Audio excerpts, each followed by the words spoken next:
Hey guys, welcome to another video here at Colubrids. Just brewed up this delicious cup of Stumptown French roast coffee for a special occasion. A beautiful rainy day. Now, I had a cup of coffee earlier at work, but it's not hot today. We got thunderstorms today, tomorrow, all the way till Friday. So it's nice and cool. So I want another cup of coffee and I want to make a toast for all you beautiful people who watch my videos, and I want to make a special blessing. We're doing an unboxing video today. That's right, I just got a snake. Picked it up at FedEx. Should be a real handsome snake that I'm going to unbox in a couple of minutes. But first, I want to give you my blessings. Here's to you. Oh yeah, that's good. So lately I haven't been purchasing many snakes at all. The only time I will is if I go to the big Daytona Expo or maybe like Tampa Repticon when I see Lee Abbott, but otherwise I haven't been ordering any snakes. Got a big collection. I'm not trying to add too much more unless I really think it will help for future breeding projects or just something that I just fell in love with. Now this snake, when I saw the picture of it, I screenshotted it on my phone and just kept looking at it. It had the genetics that would help me out for some amazing projects down the road, and it has a particular feature which I'll show you later that I'm trying to influence in certain morphs. So this snake fits the bill. I just had to have it. It was from a great breeder named Chris Nicholas. Chris Nicholas, you can check him out on Instagram. Has some amazing snakes. Now I'm gonna go get the scissors. We're gonna open up this box, but let me just finish up this coffee. I need a little bit more caffeine. All right, now I'm pumped up. I'm ready to go. Now, Chris Nicholas is the breeder. On Instagram, you could also find him at Albino Motley. One word, Albino Motley. Now, let me open this box real quick. Came in perfect condition. No dents, no dings. So FedEx took care of the box. Open this up real quick. All right, so on the very top of the box, when you open it, there's an invoice. And it says all the genetics in the snake. This is a sun-kissed Miami het caramel, het amel, 66% het cinder, 50% het hypo. Now I always like to hold the invoices that show all the genetics so I could put it on the index card, on the bin, so I never forget. You don't want to forget the genetics, very important. Alright, so let's open this up. Some nicely shredded newspaper used to protect the snake while in shipping. I also use newspaper myself, but I don't shred it like this. This is really nice. Ooh, this snake is amazing. Amazing. Now I can't see the snake in its entirety, but let me just give you a look. A little peek in the box. The snake's moving around. Let me take him out real quick.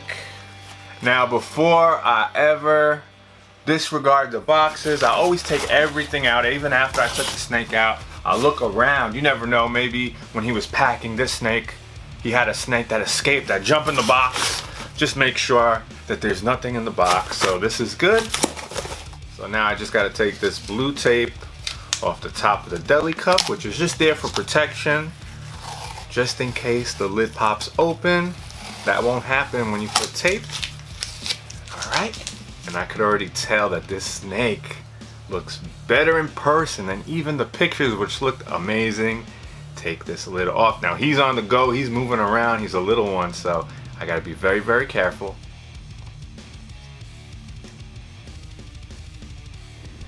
So by adding the sun-kissed into the Miami, it just gives it a glistening look and it makes that amazing head stamp. Adding sun-kissed does so much to these animals. Now in this lighting, because I have the ring light, it's making the colors not appear as I see them exactly. They're much richer and deeper, but you still get an idea. Now you can see the thick blacks around each saddle, and I'm trying to incorporate that into my honeys. So Sunkissed and Caramel, which make honey. So pairing this girl with Lynx, I'll also be able to produce some honeys, some Miami Sunkissed, and a couple of other morphs. But I would love to see a nice yellow snake with nice thick blacks around the saddles. Zelda, my female honey, real nice and yellow from Walter Smith, but the blacks around the saddles very, very thin. And Lynx, the male Miami Sunkissed Het Caramel that I have from Lee Abbott, absolutely amazing, but also not that ochre look with the thick blacks around the saddle. So I think this girl will be the magic key to helping me produce that desired ochre look. So she's a really small snake, so I'm gonna put her in an FP5 just for a couple of months. Once she starts gaining some size, I'll give her an upgrade. Got some nice clean water, got a nice hide, just regular aspen. You don't want anything too big for these babies at this size. They'll get lost. You want them to feel nice and secure. So now we're gonna put her in. She's all set up, feeling nice and secure, and I named her Sequoia, like the giant trees in California. So here's an update on this amazing Miami Sunkissed Het Caramel that I got from Chris Nicholas about a week ago. Now when I showed him to you last time, he didn't look to be in shed, but then when I went to feed him, he was in the blue. I mean, it's a girl, she was in the blue. So I waited and waited. I wanted to show you what she looked like after she shedded, and she just shed out yesterday. This is a stunning, stunning female. I am just amazed at the beauty of this girl, especially in that head stamp. It's like an artist took a fine little pen and just drew like a work of art as the head stamp. Really, really amazed at how this snake looks. And you know what? Down the road, when breeding time comes and we get little eggs, I am gonna be on the edge of my seat to see what comes out of those little eggs. When you have genetics like this playing in the mix, you can hear the birds chirping, the wind's blowing, a fresh coat of paint on this amazing female. Now I'm gonna put her back, let her relax. I just wanted to show you what she looked like after she shed out. And she's really on the move. I'm trying to show you her head, but we're gonna let her relax for a little while.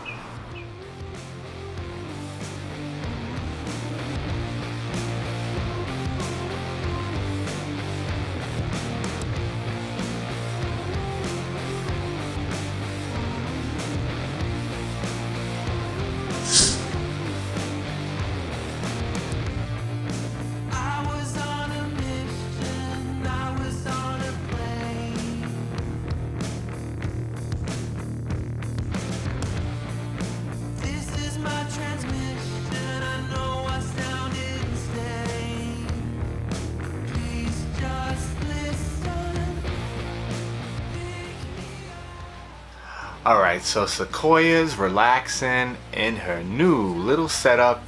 She'll be in there for about 2-3 months. Once she starts gaining some size, we'll give her a nice upgrade. Now, the name Sequoia. Why did I choose Sequoia? Well, I love plants. I love orchids. I love cactuses. I have a bunch of cactuses. Have all types of plants. When I'm not with the plants, I'm with the fish tank, which has live plants in them. Now, trees, I guess, are plants, and I always wanted to visit Sequoia National Park. They have those huge, huge sequoia trees. Wow. A little bit north from Sequoia National Park, they have redwood trees, those trees that are just enormous. I've never actually seen one in person, but I've seen photos and videos of them. So hopefully one day I can go out there, make a little vacation and check out those trees. But the name sequoia just came to mind. No reason in particular. Just came to mind the name sequoia, and it just matched perfectly. She looks like a sequoia. So I named her Sequoia. Sometimes you pick a name for a particular reason, and sometimes a name just comes to you when you see a person or an animal, and that's what happened this time. So Sequoia is a new addition to the family. Alright, so there is that beautiful, beautiful girl that I unboxed, eating, looking great. And now it's time for me to eat. I got a nice rice and beans, chicken with some sauce. It's gonna be delicious. Now I'm gonna go eat that now. If you haven't subscribed to the channel yet and you love Colubrids, feel free to do so. With that, I'm gonna go and eat. If you have any questions, always leave those comments because I'm gonna always answer them. Now I'm gonna go eat now. I'm hungry. I'll catch you guys in the next one, and be safe.